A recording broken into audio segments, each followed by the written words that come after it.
Today I'm showing you how to easily rip 100 dials a day and why this is such an attainable target even though it's made out to be the complete opposite. I'm going to show you how to do this easily on a consistent basis, not just one day or 2 days, but how you can consistently do this throughout your entire tenure as an SDR. And we're not even going to be using dialers. If you like that stuff, any of that automation stuff, great, this will make it easier. But I'm going to be showing you how to do it one by one call at a time, and why this is so easy. So let's get into it. So first, why 100? What's the obsession with 100? My first question is, why not? Why limit yourself? Most programs and most of you that I've coached out there have some sort of target to hit each day. I've seen anywhere from 25 to 50 dials on a daily basis as being the norm, and you don't want to just be doing the norm. I'm not asking you to work harder, although I do preach that and think you should. I'm saying you should be able to make 100 in less time. If you're actually following the techniques in this video, you'll be able to make 100 dials in a shorter period of time than your peers who are trying to make 25, 50 dials. I see so many people legitimately struggle to make 25 to 40 dials a day, and it's not because they're working hard, it's because they're not following this process that I'm about to lay out. The other reason it's important is because just like anything in life, it's not just cold calling or sales. The more you do and the more repetitions you make, the better you're gonna get and the more exponential your results. I can't even explain this one, and it honestly applies to email too. You'd think going from 50 dials a day to 100 dials a day would double your results on average because you're making twice as many calls, but that doesn't happen. It literally exponentially increases your results. It'll be 4 to 5x. 100 is also a very measurable number. If you watch my channel, you know I preach measuring your results, literally doing it in an Excel spreadsheet, tracking the live calls that you get and the percentage that you book, the percentage that you didn't book, what objections you received, whether you handled those or not, and then you can focus on where you need to continue working and pay attention. It also lets you ride out variance. Any of you that have been cold calling for a while, and if you haven't, know this, you don't get the same amount of lives on a consistent basis. It's frustrating sometimes. You can go 50, 60 dials without a single person picking up, but then you go on a streak of 10, 15 calls where like half of them or more pick up. You never know when that hot streak's gonna come, and if you only make $25 in a day, there's a good chance no one picks up, where if you had made 100 that day, you could have had 5 people, 6 people pick up, and your day is completely different, whether it's because you generated meetings, the skill set you built from actually getting those live calls and the repetitions. Again, this is why I think it's exponential. And the last reason it's important is because literally almost no SDRs are doing this. Almost no SDRs are consistently making 100 dials a day. And you work at a company. I'm assuming you don't want to just stay in the SDR role forever. You likely want to promote to the account executive role. If you're known as the person who's able to use their schedule and be effective with their time management to make 100 dials a day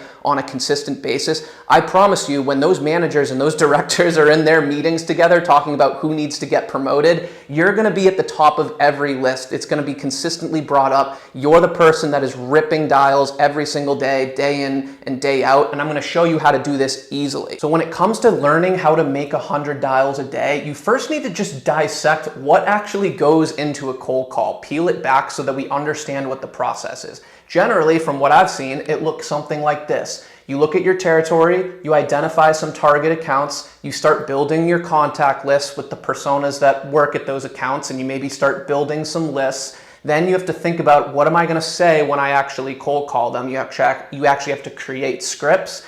And then you try and make it targeted, whether you're looking on LinkedIn, but you're trying to make it targeted based on who you're reaching out and where you work. So that's what you're doing day to day. The typical SDR, when they're about to make cold calls, they have to identify the accounts they're going to target, build the lists, create the scripts for them, actually think about what they're going to say and how they're actually going to make it relevant to this person. And this is something they do on a day-by-day basis. So we understand what goes into a cold call, but what I preach is, rather than doing this on a day-by-day basis, you want to be doing this all up front through a process that I call coiling the spring, which I'm going to talk about in a second. But rather than breaking up your day every day, this is what creates friction. This is just being human. Some days you're gonna sit down, you're gonna be tired, it's gonna be Monday morning from the weekend, and unless you have this stuff already built for yourself, there's a good chance you're just going to procrastinate and miss one of your blocks that you could have made cold calls. An analogy I use, it's extreme, you don't need to actually implement this, but take Steve Jobs. He used to wear that black turtleneck and the jeans every single day because he didn't want to create mental friction for himself. He didn't want to waste mental energy on having to pick out what he was going to wear that day. So he just lined his closet with the same stuff and he didn't have to think about it.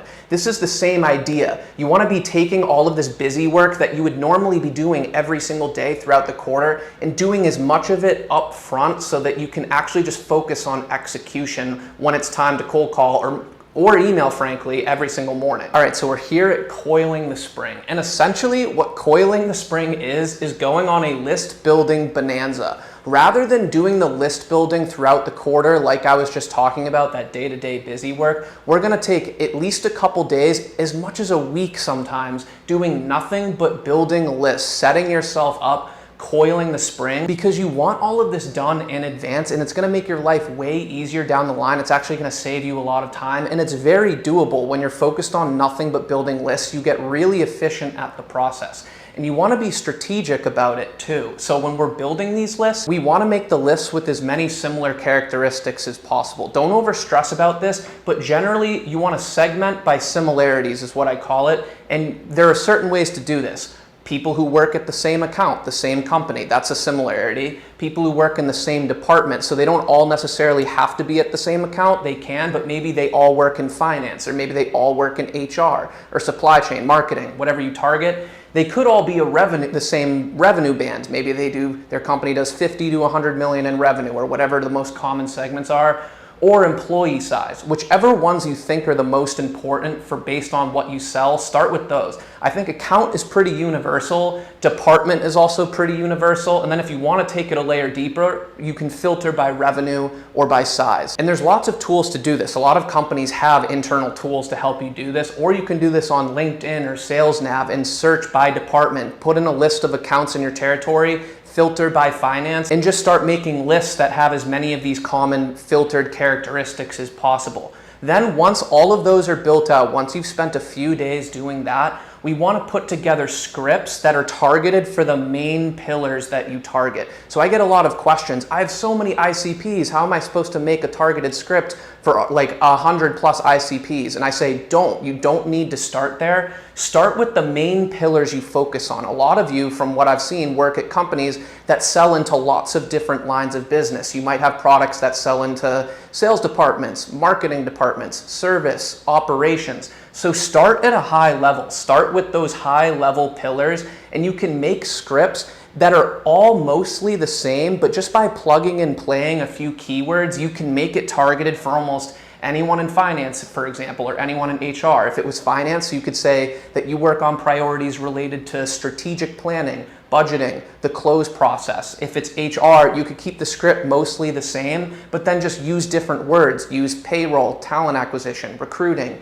people analytics. Same thing for sales, same thing for marketing, and then worry about the specific ICPs later. You eventually want to get to the ICP level. Let's take finance, for example. There's vice presidents of FP&A, financial planning and analysis, and then there's controllers. Both of them work in the finance department, but oftentimes their priorities and challenges that they're focusing on are different. So you can tweak the scripts just to make it a little more targeted, and you can do this for all the other departments, but don't overstress it first. Just get the main pillars in place. And if you watch my channel, I'll link to a video on how I deliver and create value statements. This is the structure you want to use. You simply want to answer 3 questions, and you're going to deliver it in about 30 seconds. Who you are, why you're calling, what you want. The who you are is about 1 sentence. The why you're calling is about 2 sentences, which is what challenges or priorities you solve and how you solve them. And then the what is typically time on their calendar. This is how you keep a similar structure for all of these different pillars and all of these different lists. And then you just plug and play a few keywords to make it more targeted for those pillars.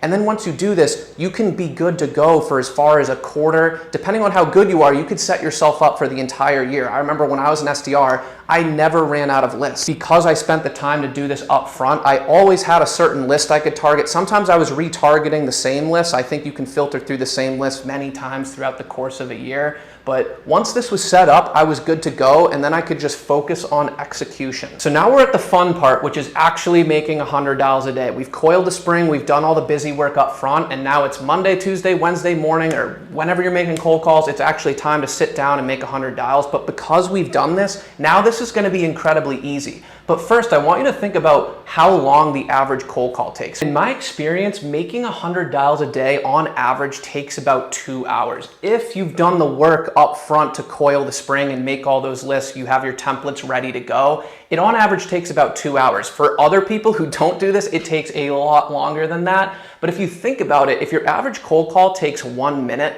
that's 100 minutes, which is a little bit under 2 hours. If it takes 2 minutes, let's say you have some longer conversations, which drags the average up, then it takes 200 minutes, which is a little bit over 3 hours. Generally, it falls within this range because this also includes dials that go straight to voicemail, which happens a lot. So those cold calls, they count in your system, but they only average ending up being like maybe 3 or 5 seconds. So it brings down the average. Then for the rest of the calls, when you actually get people live, my framework, the value statement framework, is designed to be targeted at scale so you can move fast because you don't have to change much about your cold call script because most of the people you're targeting have similar characteristics and they all work in the same department. So if you plug and play those keywords the right way, you're able to just move really fast. And then when you actually get them live, you're focused on selling time. You're selling the meeting. You're not asking a bunch of questions if you can help it. If they want to go back and forth, you can. But you're focused on selling the meeting because you've told them who you are, why you're calling, and what you want. This framework is designed to shorten the average length of a cold call so you're not getting these cold calls that drag on 10, 15 minutes and then the prospect hangs up on you. Or you go to ask for the meeting and they're like, well, didn't we just meet? We just talked for 15 minutes. What else are we going to talk about? So beyond just coiling the spring, it's actually the cold call script itself and being concise and selling the meeting, asking for what you want, which is time on their calendar, which is designed to make it easier to make $100 a day. And then what also, you have to literally be dialed in while you're making cold calls. So when I was an SDR, I worked in the office and sometimes I did make cold calls out on the floor with the overall group. But when it was cold call time and I had my 100 dials to make, I generally put my headset on, I walked into a conference room, I liked it dark, and I just focused on making dials. The problem with making them on the floor, I know managers often love that stuff, but there's so much opportunity for distraction because someone hears your cold call and then they want to ask a question about it or something funny happened on the call, and there's just a lot of opportunity to get distracted. So I say get dialed in, go in a conference room, and also be strategic about when you make cold calls. A lot of people say cold calling early in the morning is the best time to cold call. I don't dispute that. I normally just focused on making emails in the morning simply because my blood wasn't flowing yet. I wasn't ready. I hadn't had my coffee. I generally structured it so my call blocks were in the late morning, either 10:30 to 11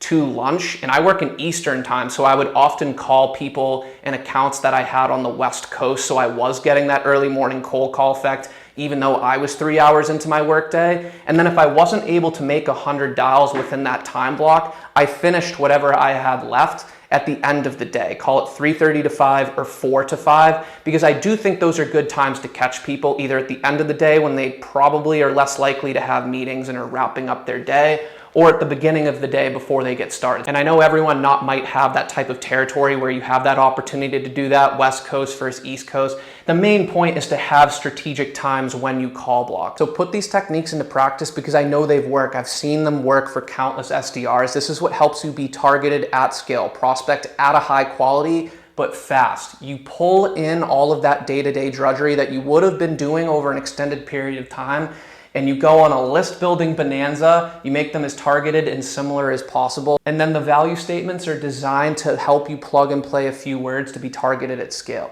Let me know if you have any questions in the comments. If you enjoyed the video, hit the like button, and I'll see you on the next one.